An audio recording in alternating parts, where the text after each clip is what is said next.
Okay everyone, welcome back to another Dominions 5 Nation Guide, and today I'm continuing to record on my potato computer that I have borrowed interstate, and I'm still using a pretty poor microphone.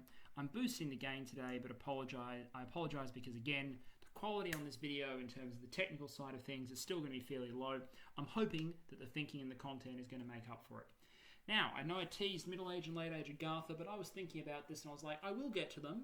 But people have covered Middle Age Agartha before, and in order to get to Late Age, which is the more interesting and less covered topic, I'd have to do that first. I figured, I'm going to do some more underwater nations, specifically ones that people have described and shat on to me, and that is the Oceania series of nations. So I'm going to do EA Oceania today, and I'll do MA Oceania in the near future. This nation guide is going to try and encapsulate a little bit of why I think this nation is underrated in terms of its performance. I will accept and go over its very clear limitations, but I'll also talk about its redeeming features and why it might be worth giving it a go. I'm a big fan of water nations in general for competitive play. I know a lot of people don't like them because they've got relatively low chances of winning the game and relatively high odds of being spoilers. I think playing water nations to win is a good thing that you can do in this game, and I believe they add something to the meta. Whether I'm playing a land nation or a water nation, I want to see water nations in Dominions 5 games. I enjoy playing them, but I also, strangely enough, enjoy playing against them even as a land nation. Anyway, Oceania and this nation guide. Usual deal. We're going to go lore. We're going to go a very brief summary this time. At the start, before we go into the overview, where I just give some thoughts and descriptions. Then we're going to go into the unit overview, which is again units, commanders, summons, etc. We're then going to talk general strategy and gameplay. And what I'm going to do a little bit differently at the end is I'm going to very explicitly put a rating of its various strengths and weaknesses and an overall rating of the nation at the end. This is leading towards something where I want to be stamping down more clearly where I actually stand on a nation's strength. So I'll rate this nation at the end, because I believe my rating is probably a little bit controversial in the community. So let's talk about Oceania.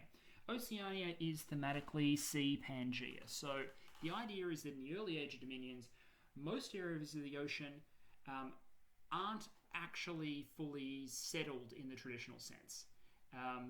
There's the Triton run kingdoms, which is Pelagia. There are the realms of the deep ones, so the Basalt City and the Atlantean realms, which are expanding quite rapidly. There's Relay, which has been mostly keeping to itself for a while as a slave kingdoms, but is now starting to expand under the Aboleths. Oceania is what's left. Just as Pangea is the half-tamed wild lands of the ground, Oceania are the oceanic wild realms of the water. This is the Kelp Forts, some wild coastal areas, and it's occupied by a mixture of various half-man to quote-unquote species, even though they're not really men in the strictest sense. So satyrs and things like that it's in Pangea, just the oceanic equivalent thereof. You have to imagine that were it not for the Ascension Wars, Oceania wouldn't really be operating as a single coherent kingdom, just like Pangea wouldn't. It is the Ascension War, you have to imagine, that brings everyone together. The Awakening God does it. But in the absence of the Ascension Wars, there's no real single point of political authority, which possibly explains why Oceania suffers the way it does, as does Pangea, moving forward. So that's the lore of this nation. If you're playing a Dominions 5 game, you are the Awakening God. You've gone out to these wild lands. You've collected the satyrs and these species together. You've given them a sense of purpose, and you're trying to turn them into a coherent civilization and army to support your growth. You're basically, as Sea Pangea, you are the Sea Greenies. You are fighting to keep civilization, the destruction of the wilds, out and raise your god to the fore. That's who you are. Let's give the really quick snapshot of what you are strategically, and then go into the overview and then do details. Snapshot is as simple as this. You are Oceanic Pangea with a few more weaknesses and a little bit of a twist. You are an underwater nation that can recruit most of the same family sorts of units that Pangea can, with some significant omissions, but you gain an advantage in the sense that you can operate underwater, whereas Pangea can't. You are a nation that thrives early on. You struggle a little bit with research, late game play, and late game magical diversity. But in the early game, you are all there. You also suffer a little bit with infrastructure. I'm going to unpick all those ideas later. Let's talk about the roster first. And the roster is quite a compact one. It's a baby roster. It doesn't really have a huge amount to go through, so we can cover it relatively quickly. You have the Icti Satyr, basically militia, which is 9 gold, 2 resources, 6 rec points, and it's got militia sort of stat lines with the exception that, well, I guess it doesn't really have militia stat lines. It is amphibious, by the way, but it is undisciplined, but it has 12 hit points, 13 magic resistance, but militia level morale, and above militia stats. So this is better than a human in a lot of ways. The undisciplined kind of hurts it, but it is stealthy and it has recuperation like all satyrs. The better satyr, I suppose slightly in the very strict sense that it has a shield now. This is really the only difference. Pay the resources for the shield. It does a big difference to the defense bonus and stops you being completely slaughtered by arrows. Is still undisciplined, has very slightly better defense because of the shield. It's still incredibly cheap. You can shit them out, and it's still stealthy, recuperating, and amphibious. This is unfortunately what you're looking at in terms of stealthy infantry. Unlike Pangea, you don't have the ability to stealth your cavalry all around the place, which is, I'll admit, a little bit of a drawback. And that's a theme you'll come to. I'll be saying Pangea but worse a lot of the time.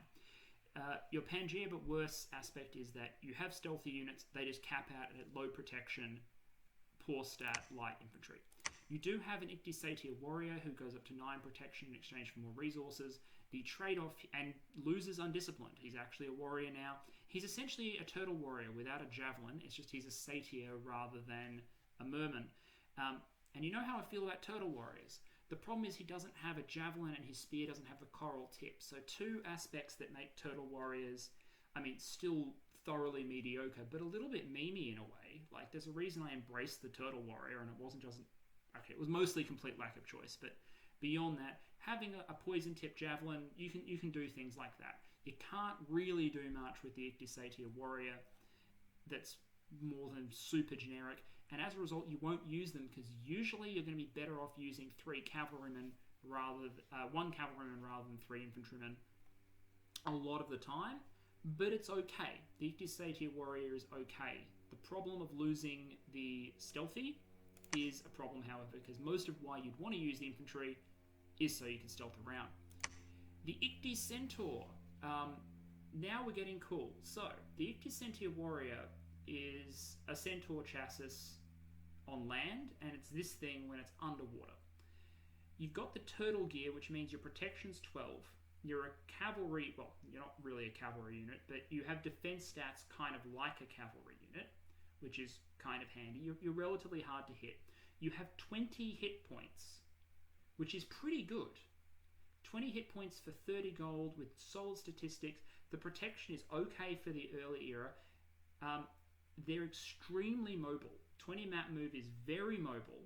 They recuperate, so if they don't die from those 20 hit points, they're still in the game. 13 MR is great. Combat speed underwater and on land is very good. Morale 12, very good. This is a thoroughly decent, for 30 gold, cavalry unit. Underwater and on land. And you can put out heaps of them. And that's important for Oceania because as Oceania, if you play it my way and probably any other way as well, you're going to have a lot of gold, and this is something you can buy that's worth gold that will shit on the independence of the early era. Good unit. Good unit. You're happy that you have it in your roster. Icti Taurs. Okay, this is the other way of thinking about possible expansion. Icti Taurs are 9 prot berserking. They are minotaurs, so that on land they become tramplers. They become trampling minotaur chassis. They have shark skin armor, so they've got a little bit of prot, but their stats are pretty bloody awful. 9 attack, 8 defense. The berserker means that you're going to kick that prot up more. It's going to be prot 12 and 30 hit points last. Look, there are schools of thought that say use the Icti Taurs. My preference, and you can produce a lot of them again. Look at this: low resources, low rec points, a little bit slower, and it's gold rich. It's gold rich, short on everything else. There are schools of thought that say Icti Taurs.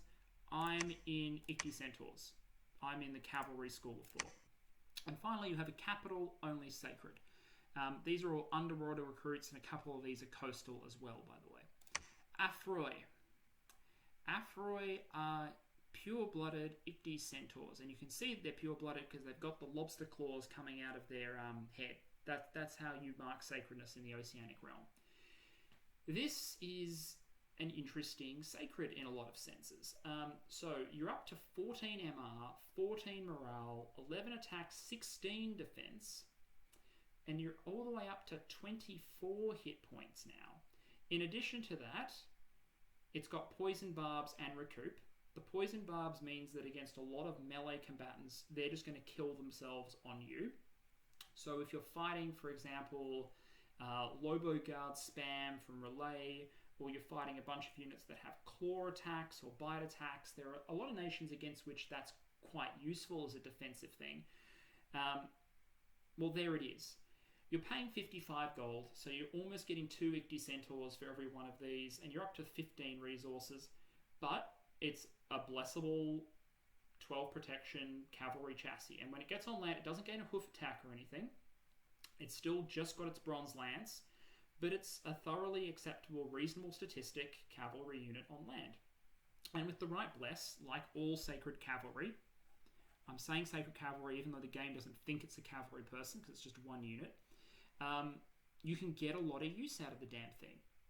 It's fast, except for in map move where it's slower than your Ichthys centaurs, but it's fast on the actual map. Let's see if we can find one really quickly, like in a province where it's expanded. Just don't look at the map, it's a bit of a spoiler. Here's one on land. Combat speed 25. This one's obviously got some experience under its belt.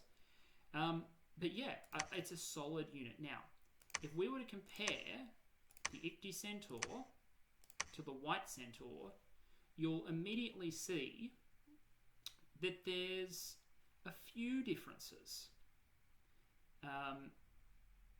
All of which tend to make the white centaur better. So let's just get this out of the way. White centaurs are better than Athroi. White centaurs have an extra attack in the form of their hoof.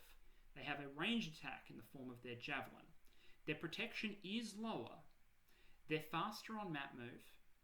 They have equivalent hit points. White centaurs are a little bit faster on the battle map, but not to a material degree. Their stats are basically equivalent in terms of attack and defense. The real trade-offs for the White Centaur is that White Centaurs A, get stealthy, and B, get Berserker 3. With Berserk, well, 1 Berserker is just generally good, and 2, it bumps the protection up to about the equivalent level. So you get stealthy and Berserker and the hoof and javelin attacks, and you're trading that for amphibiousness and poison barbs.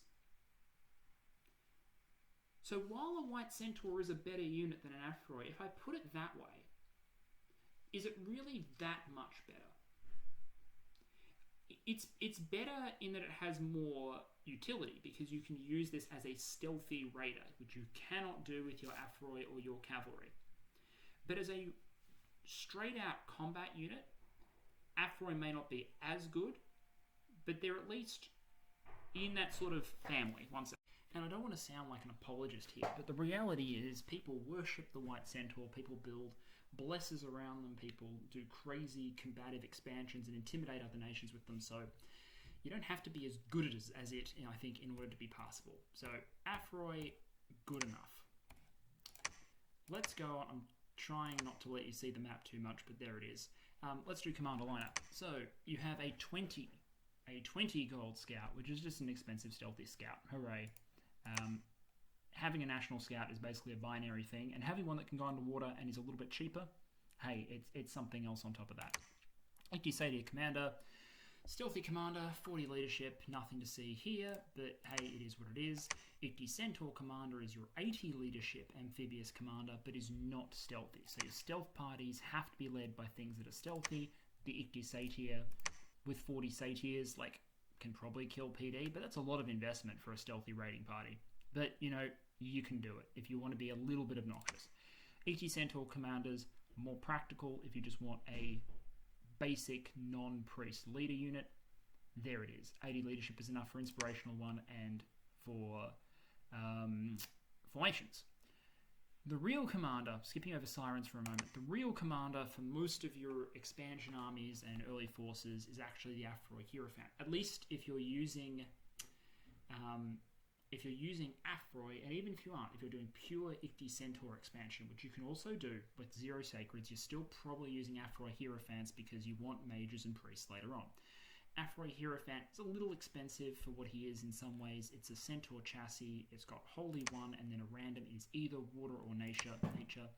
These guys are functional light thugs. Very light thugs, but functional light thugs. 7 research is not great, but you're halving the upkeep at the very least, so you're paying the upkeep as if it's like 70-ish gold. 70-ish gold for 7 research.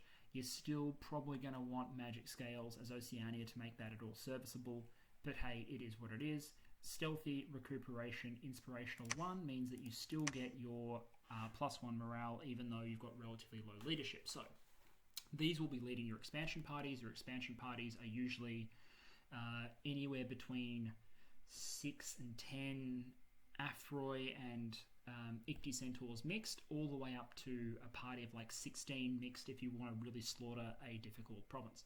Map move 22 is excellent, stealthy is excellent, both of those are high utility picks, stats are passable. Afroi Hierophant, imagine this guy is basically an amphibious Centaur Hierophant.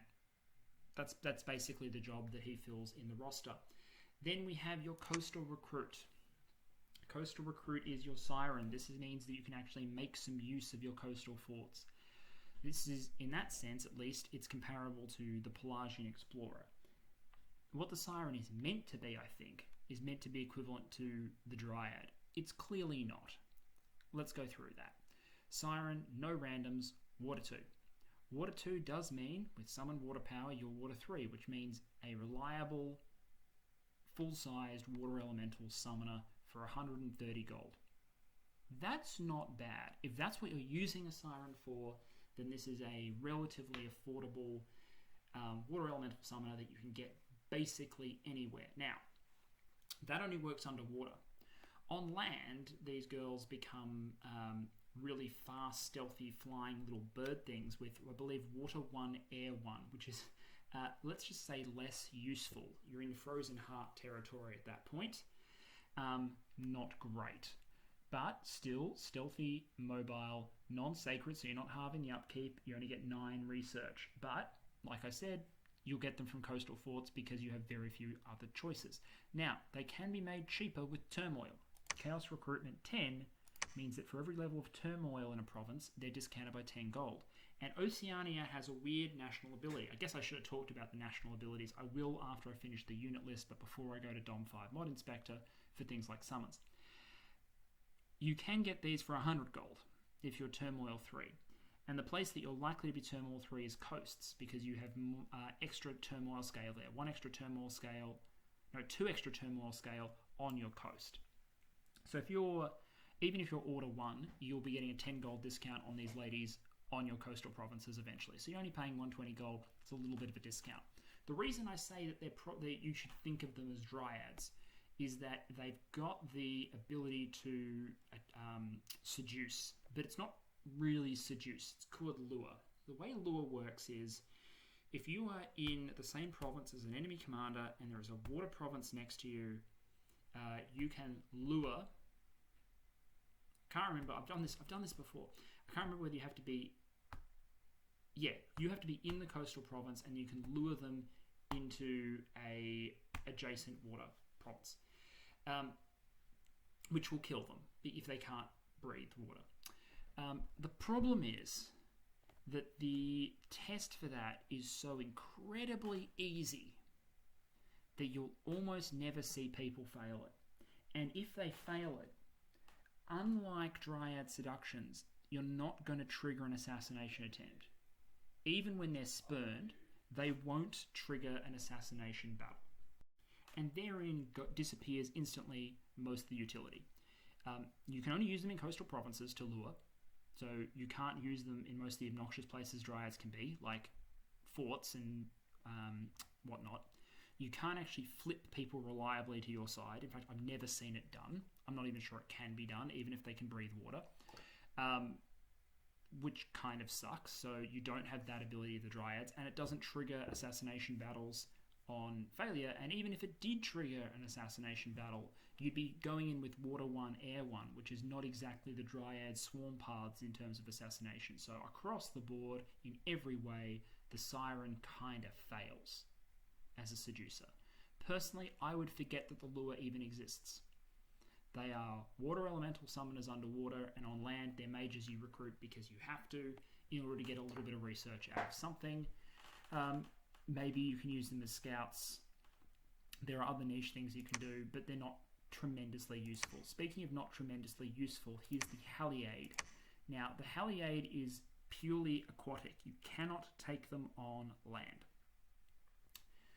which is a little bit unfortunate because they're actually quite good in terms of getting you a few extra paths. Now, 325 gold is pricey, but there are only 2 rec points, so you can get them quickly if you want to. And they are sacred, so this upkeep is halved, which differs from them between them and the Capricorns that you'll see in a moment. Holy 2, Water 2, Nature 2. So you can see here we're in territory where instantly you're saying, well, this nation can definitely get Naiads and put Naiads on water if it wants, and it can do all of the Naiad family summons. Water, Nature, cross path right there for everyone to see. Randoms, air, water, earth, nature, 100%, and same thing, 10%. So you can get N3, you can get water 3, you can also get a little bit of earth and a little bit of air. Just a sprinkling, mind you, and they don't have shoes, so don't expect to earth boot these ladies. You're stuck at earth 1, which is unfortunate. Because they are stranded in the water, because they are expensive, their limitation is basically you're going to use them because you want the Holy 2 function, or because, well, that's most of it. Maybe 1 or 2 for summoning, and that's about it. I wouldn't see many Heliades being used. They're just too expensive. That said, you're going to have so much gold as Oceania, maybe you'll decide you have nothing else to spend your money on. Still, they're not a huge feature of the nation. Mind you, if you want to force your research, that'd be 18 research per fort turn if you wanted to use these for research. So if you're rolling in it and you're just about getting your research up quickly, that's one way to do it. Then we get to the last 2. The Capricorn is the interesting one. The Capricorn is the Pan equivalent. Now, the randoms are different, the paths are different, the chassis is the same, but the principle is basically the same. So let's look at the Capricorn as its own unit rather than just describing what it is relative to a Pan for a moment. In water, it's size 4, and on land, it's size 3. In the water, it's water 2, nature 4, and random. On land, it goes down to water 1, and it gains a 1 earth path boost, while maintaining its nature 4. Its random is air, water, earth, 100%. So, on land, you can get these things to E2. And a Capricorn on land, let's see if I've got one. Might have to move. I'll move one there in a moment to show it off. Point is, they can be Earth 2 on land, which means they can possibly be even higher than that. So this is where your Earth comes from. Your Earth comes from your Capricorns. Air 1 is still pretty weak, but it's there for self-buffing if you choose to do interesting thugging things, and normally wouldn't. And a little bit of a water boost, well, it just means that they can be water 3 underwater. Useful, but that's not what you're really here for. You're here for the N4. You're here for the big nature buffs and spells that Pangea can do and that you can do pretty much as well. N4 can easily be N5.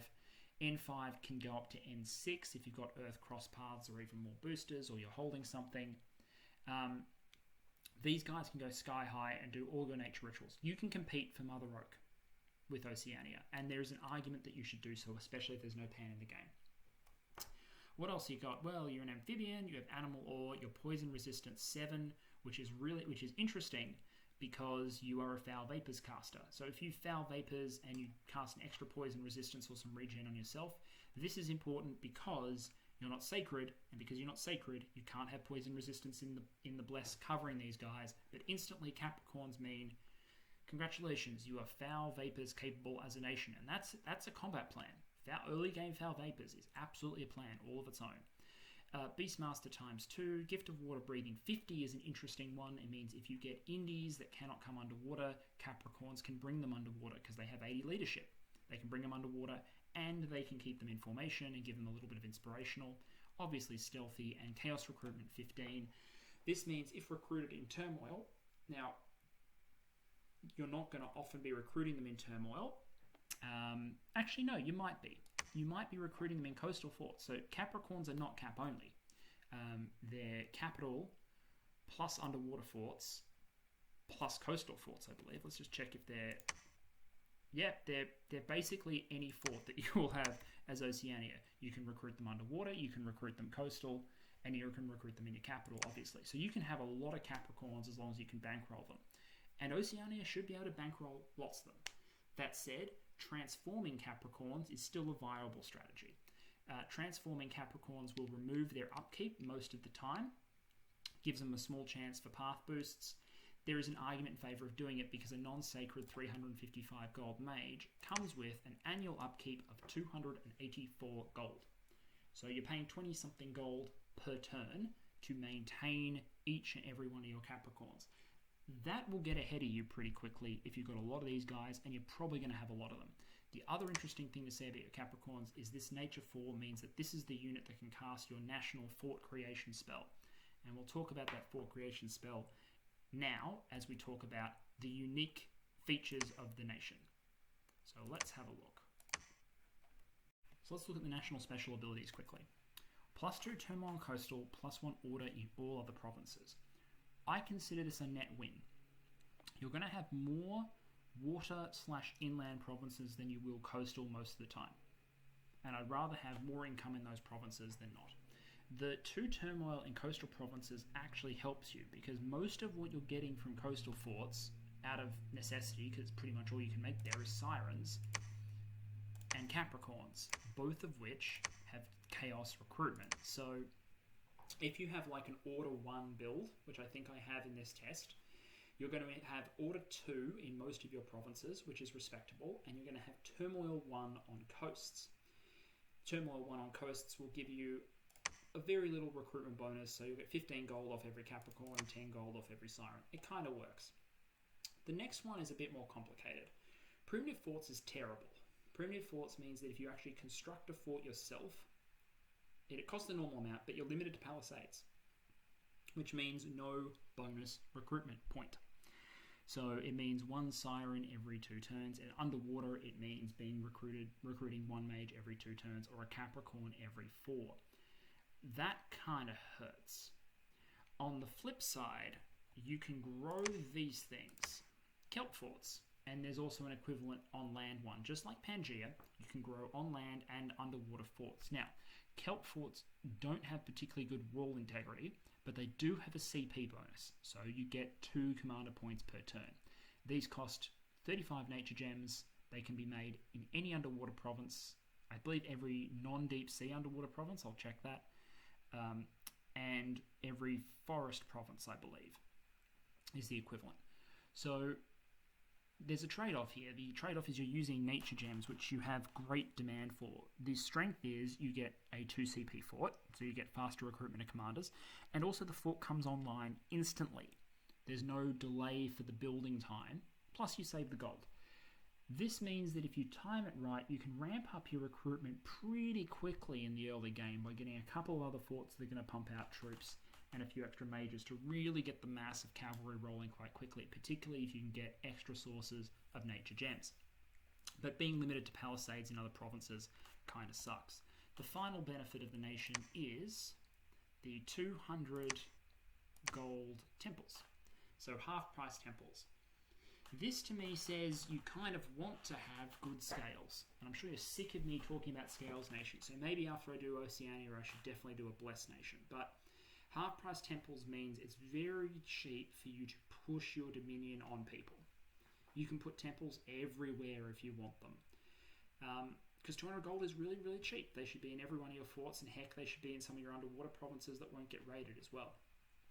You can push that dominion and get the benefit of your scales really well. Considering you've got some cheap amphibious priests running around in the form of the Aphor Hierophants, you're pretty much good to go. So I consider the temples a good trade-off. You're making a little bit of saving there. If you think about that, that means that a full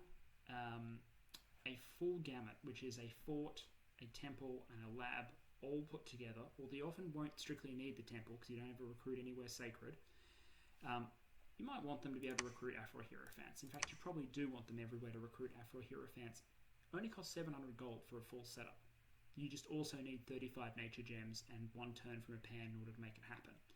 You build the lab first, you grow the fort, build the temple, good to go. Those are the special features of the nation. Finally, you've got a 4 nature, 2 water income. This means you can afford to grow. A fort during the year 0 expansion phase, which is handy. And then if you get no other nature sites, you can generate 1 fort per 12 turns just off your gem, less than that actually, every 9 turns off your nature income if you're doing nothing else with your gems. But realistically, you will find other nature gems because you can search with pans that are searching at N4. You will find all the nature gems, just like Pangea. The weakness is that you don't have cheaper mages that can go around searching because Hierophants are not what you're going to want to use for your site searching. So here is the map, and here is why I wanted to wax lyrical on Oceania for a moment. And I'll just let you take this in for a second. Oceania, when I was doing my worst nations of dominions video, people suggested putting Oceania in the pile. When we were doing our meme Disciples game, people were saying instead of Pelagia, we should pick Oceania, or we should replace Atlantis with Oceania. Because ha ha ha, Oceania's so bad, bro, it sucks. Oceania, in my view, doesn't suck. And I present to you as a piece of evidence, a bit of admittedly niche evidence, but this was my first attempt doing a Imprisoned Scales Oceania expansion. Do you know what turn it currently is? It's turn 13, and just so you don't have to count, I have 37 provinces, and I have a fort grown, and 4,453 gold in the bank. That's how suboptimal it is. And before you say, oh, did you use mercs? I used mercenaries once because I forgot that it would ruin the test. I took exactly 1 province with them. So call it 36. I have lost no expansion parties totally. I had 1 failed expand. And the rest of the time I've just consolidated parties as need be. The last turn, on turn 13, I expanded 1, 2, 3, 4, 5, 6, 7, 8 times. 8 with a scales build. So this was using a mixture of Afroy with a mild statistical bless. I think I have attack skill, 1 attack skill buff, 1 defense skill buff, some undying hit points on there, which don't prevent them dying after the battle is done. There's barely anything on there. It is a greed build. I've got a late game god that has diversity magical picks. So I think I've got death available and some stave elemental mastery bullshit. It didn't really put much thought into it. But here we are, 37 provinces. And you know what? Having played it once, I reckon with a little bit of practice, I could break 40. I reckon I could break 40 province expansion. Now, you will never get this in a multiplayer game, ever, because you'll hit other players well before that. Look, I'm in Pelagia's cap ring, I'm in Pangea's cap, I'm in everyone's face in this universe. My point is to illustrate, Jesus Christ, Oceania can expand. The combination of the relatively weak early age indies with the magic fact that is this.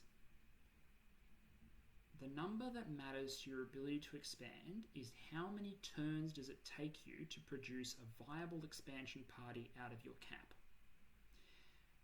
For most nations, that number is somewhere between 2 and at the outside 4. The second number that matters is what sort of attrition do those expansion parties take. So if you think about someone like middle-age Ulm, classic middle-age Ulm, the expansion parties don't take huge attrition, but it takes a while because of the resource demands to get expansion parties together. For elf nations and most blessed nations, it's maybe 2 turns of Sacred Recruitment, or 1 turn of Sacred Recruitment if they're particularly good Sacreds. Oceania produces from maybe turn 3 onwards, and possibly even turn 1. Turn 1 because you can use the existing troops as well. 1 expansion party per turn. So an expansion party of this thing, an Afro Hierophant with a lineup of the maximum number of Afroi, and then filling in the gaps with Ichthys Centaurs gives you 1, 2, 3, 4, 5, 6, 7, 8, 9, 10, 11, 12 cavalry, and a Hierophant, this is a strong expansion party in the early era.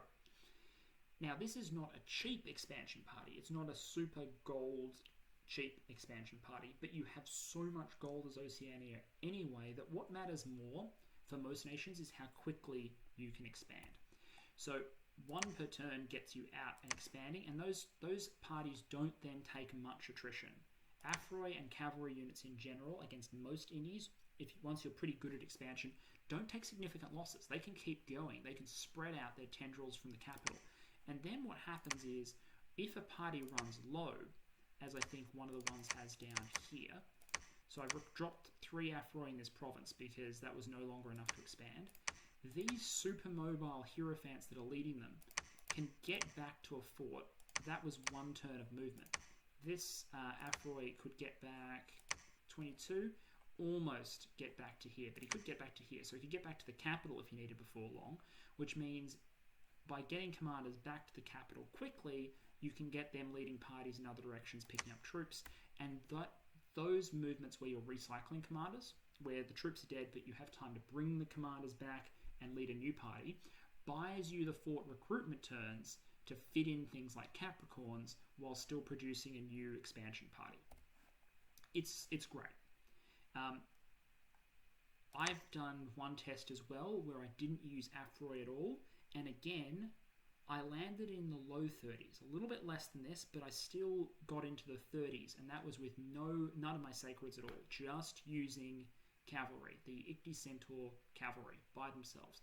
Cavalry can expand in the early era, and Ichthys Centaurs can be produced very quickly in very large numbers, and that gives them a great advantage over human cavalry units, which tend to be biased with a higher recruitment point and research costs. Who did I include in this nation? I included Pelagia, so I don't get to show off human cavalry.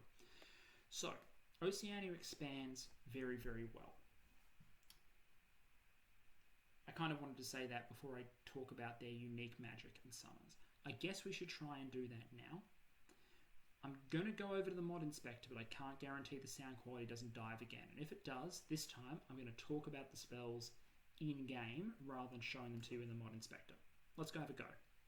Okay, that was a complete failure, but so I'm going to have to talk about it just generally. Luckily, there's only 1 national spell for Oceania. There's 1 spell that has an additional impact over what it normally does for other nations, and then there's 3 heroes in Worthy Heroes and absolutely none normally. So the unique spell we've already talked about, it's the Grow Forest. You've seen it. I've grown a forest here to demonstrate. Might just move this guy over here and grow one on land just to show it off. That's that. The next one is Lure of the Deep, and for the life of me, I'm not sure where it actually sits, because I can't think I've ever actually cast the damn thing. There it is, Lure of the Deep, level 8. Lure of the Deep normally just triggers Lure.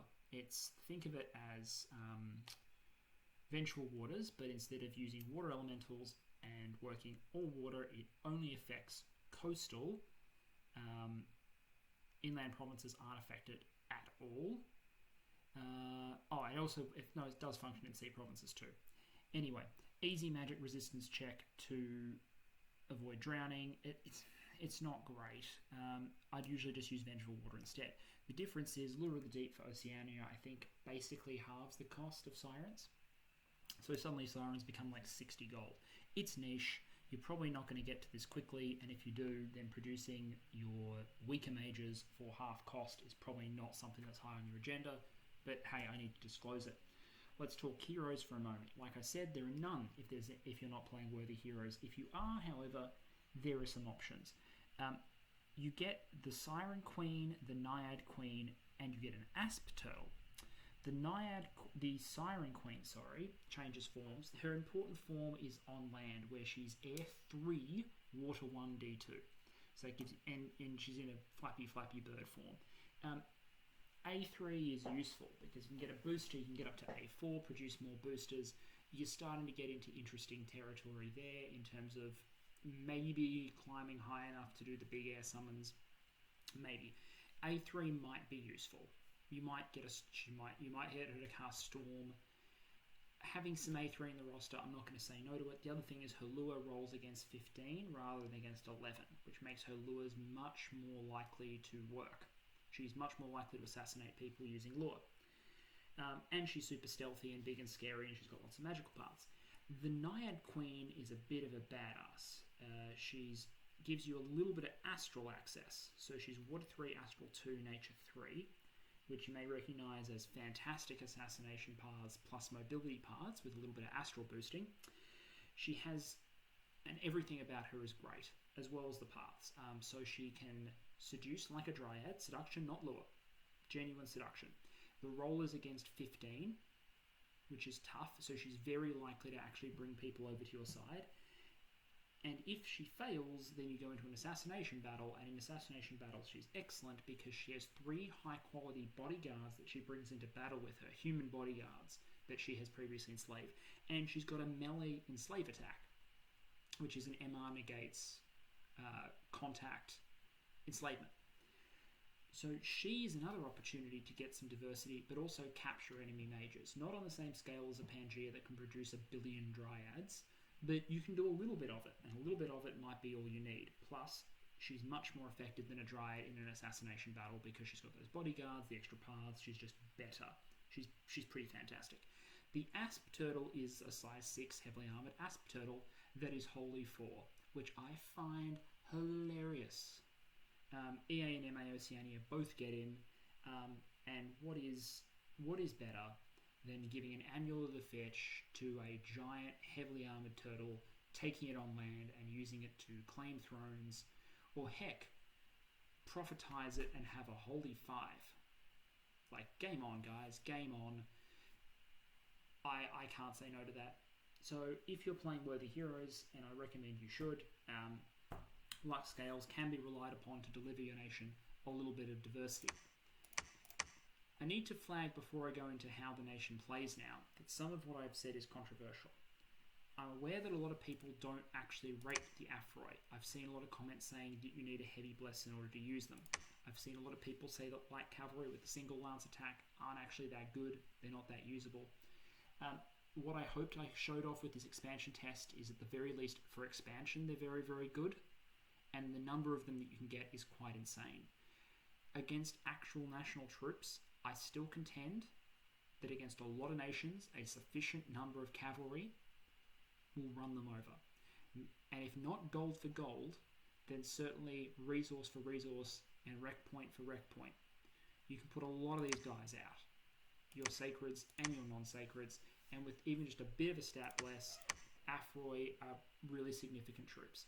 It doesn't make sense to me to talk down the Afroy and say they need a really heavy bless in order to be effective, and then turn around and say white centaurs are super great and don't need anything. The hoof attack is not it's not worth so much that you can't compare the Afroy in any way, shape or form to the other sacred cavalry of the era. Maybe they're a little bit expensive in terms of gold, but in every other aspect they're there and they're good to go. So how do you play Oceania? What are your weaknesses as Oceania? And then how do you win the game as Oceania? First things first, when you're going to play Oceania, like any water nation, you need to determine what other water nations are in the game because it's really going to shape the way you have to play. Oceania is one of the most amphibious of all of the early age water nations, but if you compare it to something like Pelagia, it is less well suited to underwater combat, like straight out of the gate. Pearlguard are cheap underwater sacreds. The Triton Riders are underwater demonstrably superior to your Ichthysaurs. So let's think about this for a moment. The Triton Rider has better statistics, gains a second attack, is faster for a little bit more gold, but here's the thing, a lot more rec points.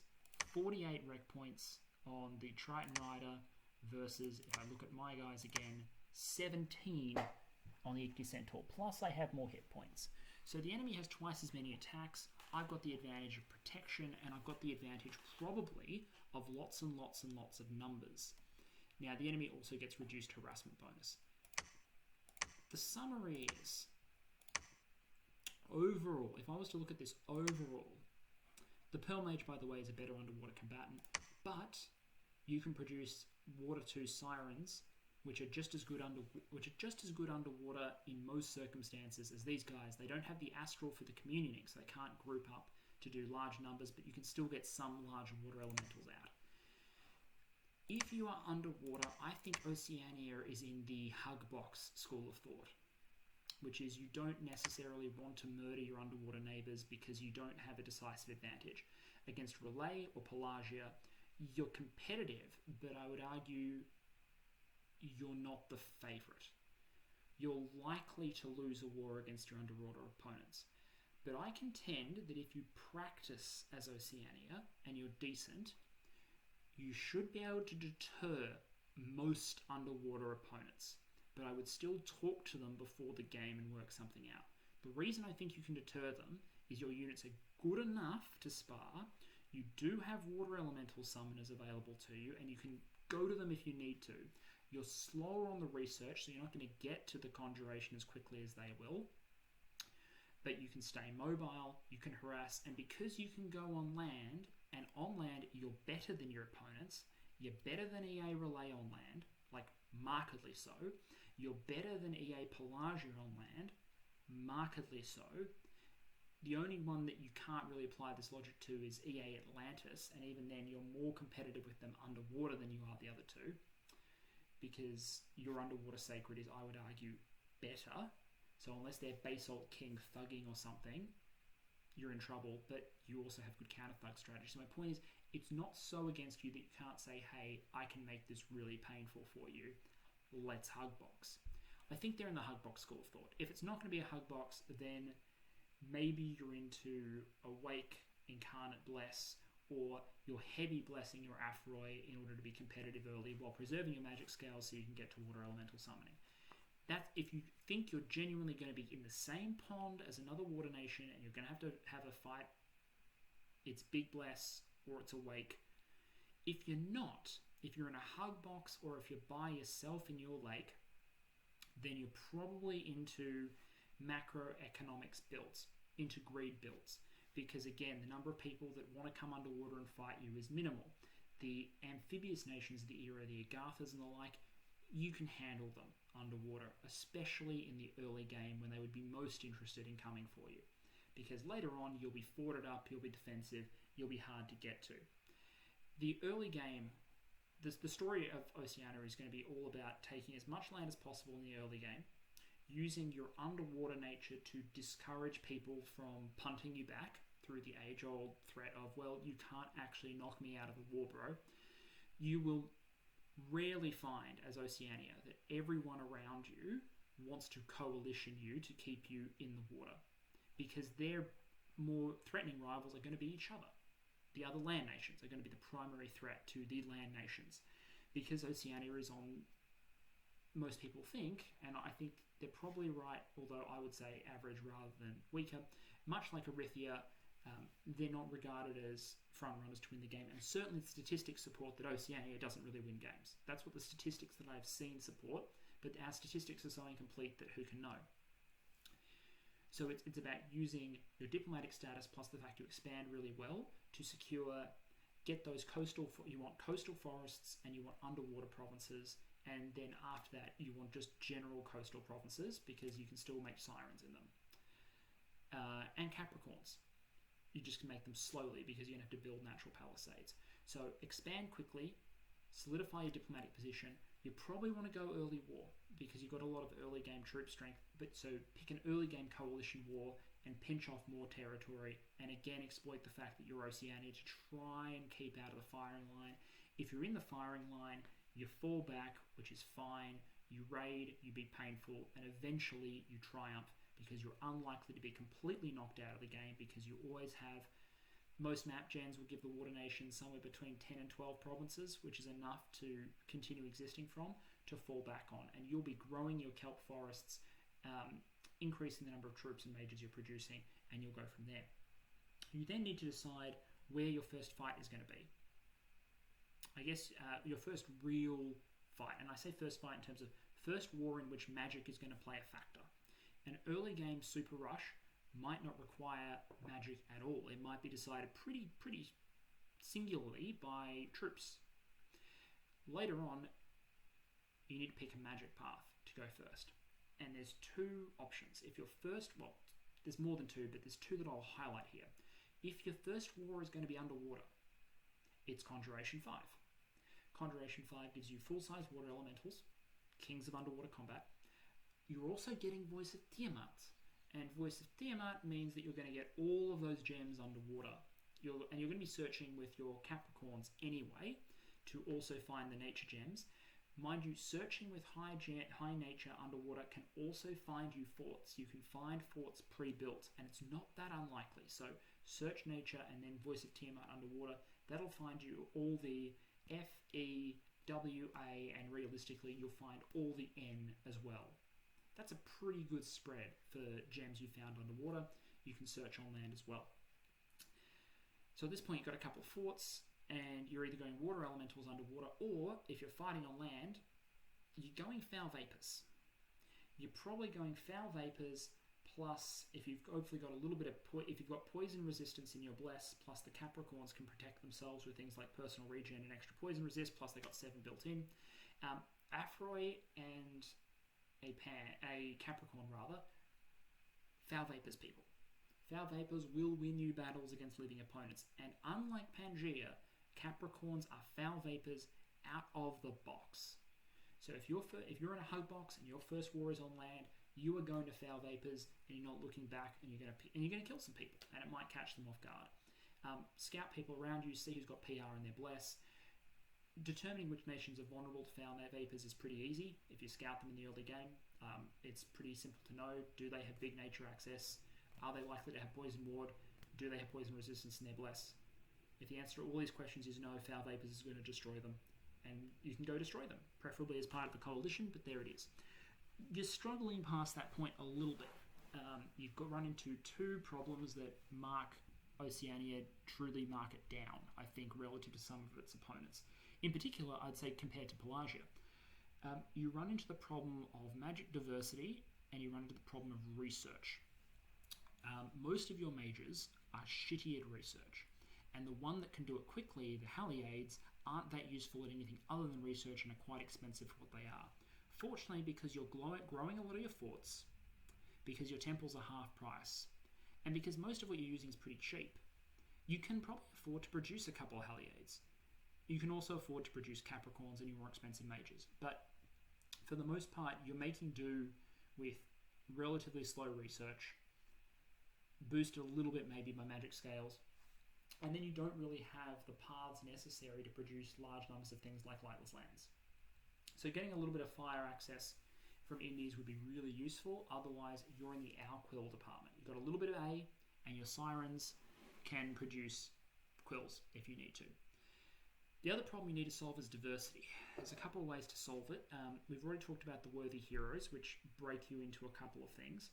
You really need to think as Oceania about and have the full gamut of the bootstrapping that is available to you so that you can break into other paths. So for example, some people suggest using your nature magic to summon troll shamans, which can be D2 N1 or N2 D2, N2 D1. Using that to break into like Lamia Queens. This is all Conjuration 6, by the way. Use that to break into Lamia Queens. Use that to break into Higher Death, maybe. There's ways, so you can think about doing things there. The other thing you can do is you can put diversity on your god. You can take a dormant or an imprisoned.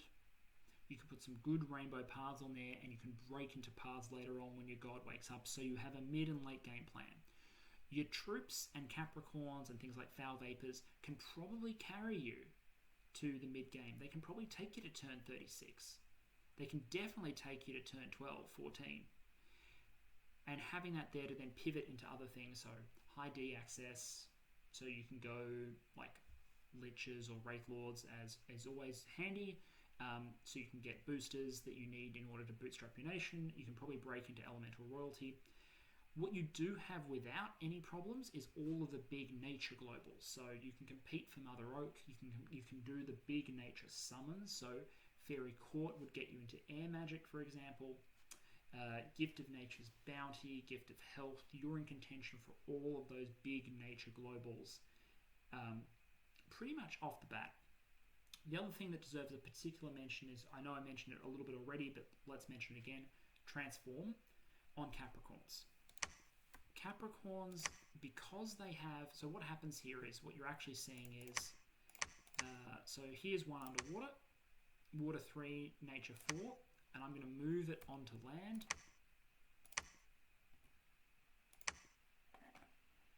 Bingo. Suddenly I'm Earth 1, water 2. And the way this functions isn't by path boosting, it's by having in the background -1 path at the relevant time. So on land, this is -1 water. Underwater, it's -1 earth. When you transform, because that negative is tied to the chassis, as well as removing the upkeep, you also remove the negative. So you're getting a path boost, you're getting a bonus path when you transform. So you're getting a better mage when you transform. This plus Worthy Heroes to me says that if you are in a game with Worthy Heroes, it is unambiguous that you should take luck. I think you should take growth because growth is good. I think you should dump temperature, either heat or cold. There's arguments for both. Look at who else is in the game. Is it Niflheim? Is it Abyssia? Who scares you most? Remembering that unfrozen rivers don't stop you but do stop your opponents. There's an argument for heat. If there's Niflheim, I'd probably take heat. This game I took cold. There's arguments for both. Because underwater it caps out as 1, so for underwater nations, temperature dumps are a no-brainer. I think magic is useful because you have weak research. Growth is good for money. You only need it. You can even go sloth and probably still be fine. Resources may be your limiter on recruitments, but you can do a lot of recruitment with just productivity 1. Neutral order is fine because you're going to get order 1 under the water anyway, and rec points are definitely not your limit most of the time on your recruitment. This can even be slightly turmoil. If you really want to get that chaos recruit on the coasts, you'll still get probably neutral underwater. You can go full scales if you want, but you can nuke the order and the productivity a bit, and probably even nuke a little bit over here if you want to be able to afford more Bless and more late game magical access in order to boost your Aphroy early, maybe afford even a little more Dominion. Like, you have options available to you, but your late game you need to be able to pivot. You've got Big Nature, and Big Nature lets you do mass regen and a bunch of other stuff, but you need to be able to pivot into having extra stuff available to you. So things like the Siren that give you a D cross part, which is the Wailing Winds and Wind of Death sort of territory, seducing some people, getting your god out, summoning some death mages, breaking into other paths, really utilizing independence you have, because you're limited as Oceania in that late game potential. You don't have the pearl farming like Wish, Arcane Nexus late game that the Pelagia line has. You don't have the super combatant game that Atlantis has with its base hold kings. You don't have the huge astral plays that Relay has. You don't have as much of a late game. So write into your plans what it is. But you should have a large enough empire, and the empire will support the research you need in order to do whatever it is you want to do. My thinking, a little bit of death is handy if you can afford it in your build, but it's not essential. You've got access to a lot of elemental gems because you've got Voice of Tiamat, so if you can break into any of those other elemental fields reliably, maybe get the elemental royalty out, you're going to have the gems to make use of that.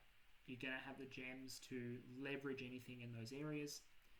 Astral, I think, is less promising, but there's a little bit of it in the roster in Worthy Heroes. Other than that, you're not an Astral nation at all. And Blood, I think, is a non-starter for Oceania. Not only do you have no Blood organically in your roster, you have no unique Blood summons, you can't Blood hunt underwater. I think Blood's a non-starter. Let me rate the nation.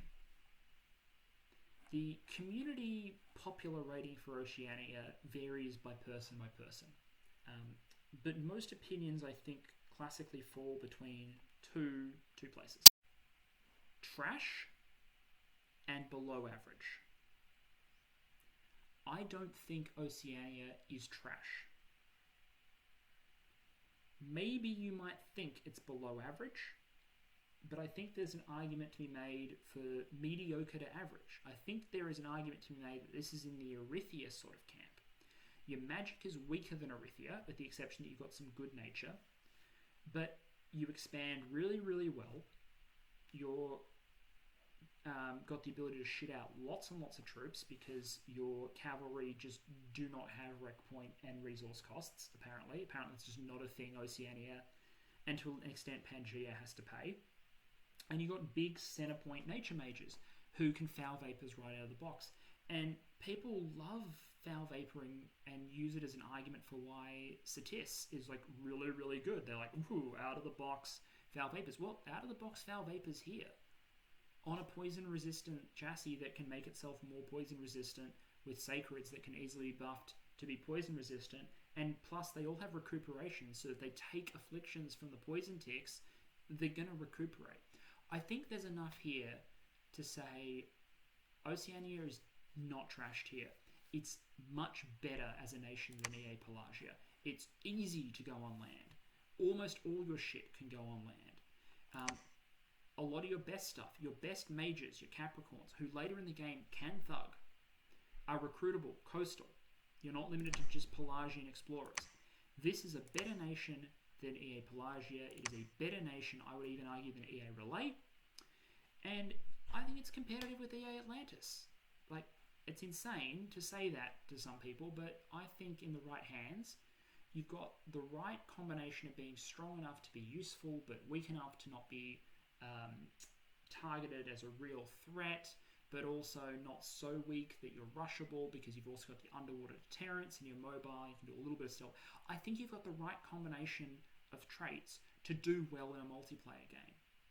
Not in a 1v1 deathmatch, but I just think that the nation has the right set of tools, abilities, deterrence, magic to do enough to get to the late game and then be competitive in the late game without being euthanized early, but also not falling off utterly completely the way something like a late age Relay, a truly trash tier nation, would, as its economy completely shuts off.